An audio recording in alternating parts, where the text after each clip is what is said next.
ये दिल्ली का जंतर मंतर है और जनवरी के इन आखिरी दिनों में ठंड अपने चरम पर है और इस कड़कड़ाती ठंड में माएं अपने मासूम बच्चों को गोद में लेकर सड़क पर खुले आसमान के नीचे प्रदर्शन करने को मजबूर है। इनमें से कोई मध्य प्रदेश के सतना से है, कोई यूपी के इटावा से, तो कोई प्रधानमंत्री नरेंद्र मोदी के संसदीय क्षेत्र बनारस से। नमस्कार दोस्तों, देश के लाखों पढ़े लिखे युवा सरकारी नौकरी पाने के लिए तैयारी करते हैं और उनमें से कुछ 100 या 1000 को ये नौकरियां मिल पाती हैं।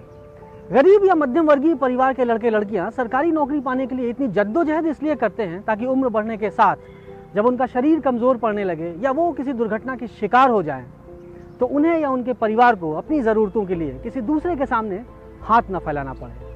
क्योंकि सरकारी नौकरी में ग्रेच्युटी और प्रोविडेंट फंड के साथ पेंशन की सुविधा मिलती थी, लेकिन सरकारों को ये बात रास नहीं आई और 2004 में केंद्र सरकार ने सरकारी कर्मचारियों को मिलने वाली पेंशन की सुविधा को समाप्त कर दिया।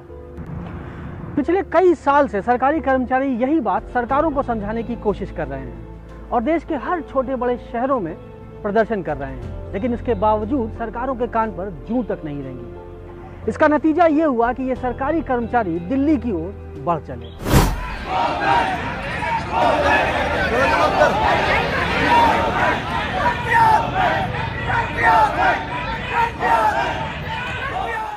हाड़ कपा देने वाली ठंड के बावजूद सरकारी कर्मचारी दिल्ली के जंतर मंतर पर लगातार 5 दिन तक क्रमिक अनशन करते रहे ताकि सरकार उनकी पीड़ा को समझ सके और पुरानी पेंशन को बहाल कर दे।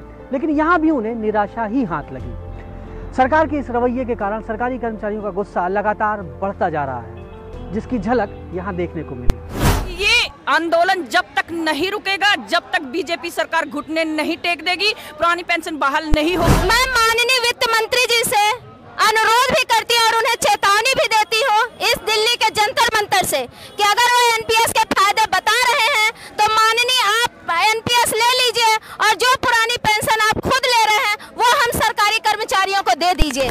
5 साल आपने देश को लूटने का काम किया, पुरस्कार स्वरूप आप पेंशन ले लेते हो। 60 साल मैंने ईमानदारी से अपने कर्तव्यों को निर्वहन किया, आप हमारे हाथ में कटोरा थमा दे रहे हो।